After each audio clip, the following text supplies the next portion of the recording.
Menyoal internal Manchester United, posisi CEO adalah salah satu bagian vital dalam menjalankan sebuah klub. Posisi inilah yang dipercaya langsung oleh pemilik untuk mengelola keuangan klub, termasuk untuk berinvestasi di bursa transfer. Dari masa ke masa, baik itu sebelum diambil Glazer, CEO MU silih berganti. Apakah benar, selain peran pemilik, peran CEO ini adalah yang berpengaruh pada kesuksesan maupun kegagalan MU? MU sangat beruntung dulu punya CEO sekelas Martin Edwards di era 80-90-an. Edwards lah yang membawa Sir Alex Ferguson dari Aberdeen ke MU pada tahun 1986.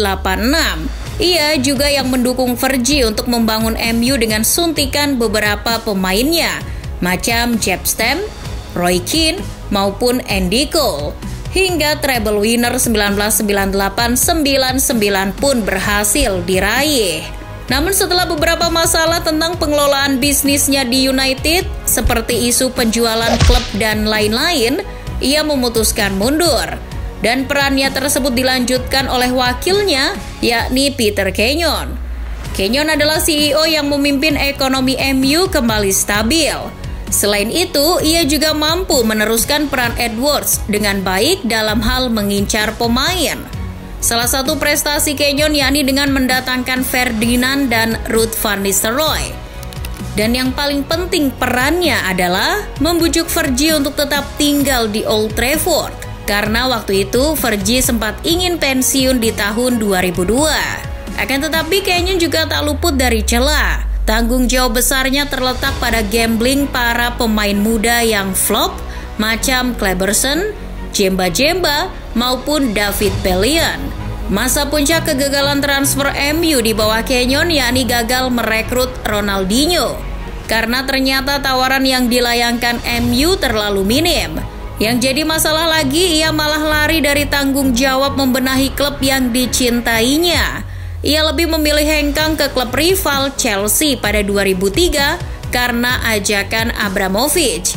Kenyon pun lantas dicap sebagai pengkhianat oleh fans MU. Setelah Kenyon pergi tahun 2003, posisinya diisi oleh David Gill. Gill ini adalah orang dalam MU yang sudah ada sejak tahun 1997. Dari hanya anggota, kemudian di bidang keuangan, serta merangkap wakil CEO, Gill akhirnya dipromosikan sebagai CEO. Peran Gill ini banyak sekali berpengaruh dalam kesuksesan MU bersama Fergie.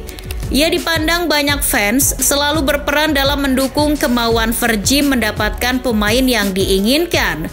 Tak heran, Gill bersama Fergie banyak menuai sukses selama satu dekade, yakni 2003-2013. 5 gelar Premier League, 1 Piala FA, 1 Liga Champions, 1 Piala Dunia antar klub, 3 Piala Liga, dan 3 Community Shield sudah diraih. Tidak hanya trofi, Gill menjadi otak dari beberapa perekrutan sukses United seperti Wayne Rooney, Cristiano Ronaldo, Michael Carrick, dan David De Gea. Perlu diketahui juga ia adalah loyalis keluarga Glazer sejak MU diambil alih Taipan Amerika Serikat tersebut pada 2005. Ia didukung penuh kucuran uang oleh Glazer selama menjabat.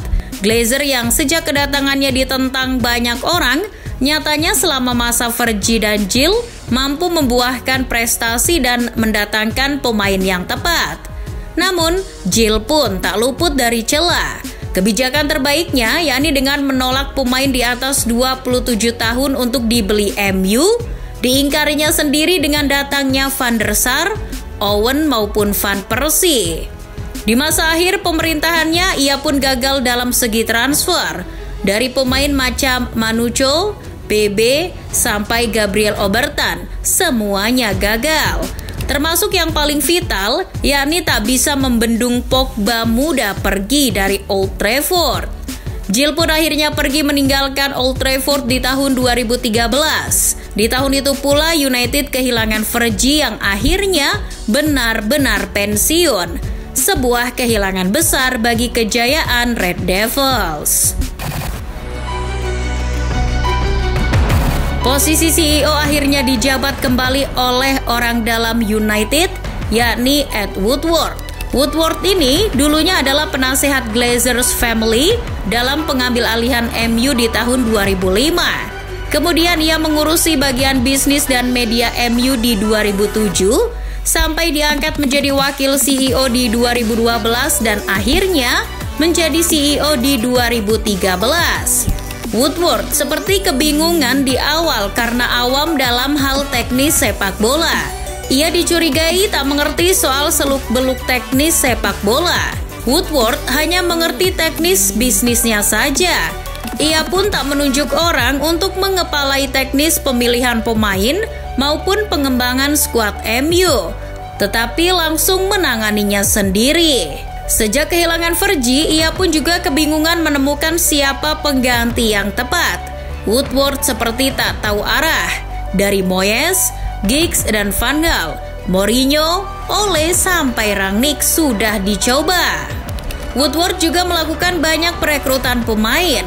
Ia ditaksir telah menghabiskan uang hingga 1 miliar pounds lebih selama kepemimpinannya. Namun, apa hasilnya? Dengan sokongan dana semewah itu, United hanya mampu menghasilkan 4 gelar dalam 9 tahun, yaitu juara Piala FA, Piala Liga, Liga Eropa, dan Community Shield.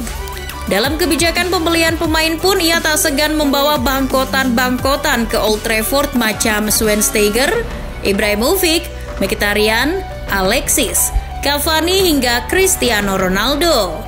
Memang sih ada juga yang berpengaruh, tetapi itu dianggap tak cocok dengan prospek jangka panjang MU. Kecaman fans atas kinerjanya yang buruk dari segi teknis maupun prestasi, Woodward akhirnya legowo dan mengundurkan diri pada 2021. Pengunduran dirinya pun diiringi dengan protes terhadap klub yang dicurigai masuk dalam proyek Liga Super. Semua fans MU pun tampak lega. Keterpurukan bersama rezim Woodward pun resmi disudahi. Gonjang-ganjing siapa yang tepat menggantikan posisinya pun menjadi ramai. Dari mulai mantan pemain sampai beberapa kandidat orang dalam United pun kembali masuk bursa. Dan akhirnya jabatan CEO kembali dipegang oleh orang dalam United, yakni Richard Arnold. Arnold ini dulunya adalah orangnya Woodward. Ia dipercaya menjadi direktur pelaksana klub di masa pemerintahan Woodward. Apakah dia adalah tangan kanannya Woodward? Bisa jadi. Tapi nyatanya kini ia bergerak tidak seperti mantan majikannya. Ia sadar tak banyak tahu soal seluk-beluk teknis sepak bola. Maka dari itu ia menunjuk peran baru di struktur kepengurusan MU yang direktur teknik dan direktur olahraga yang dijabat Murtough dan Fletcher. Dari segi transfer pun dapat dikatakan sejauh ini MU sangat berbeda dengan era sebelumnya. Dari cara penawaran sampai pendekatan pemain, manajemen MU di bawah Arnold sejauh ini dapat dikatakan baik-baik saja. Meskipun muncul desakan akhir-akhir ini karena hasilnya minor dalam performa. Martinez, Eriksen sampai Malaysia adalah beberapa hasil operasi transfer di bawah CEO Arnold sejauh ini selain penunjukan Ten Hag di awal musim.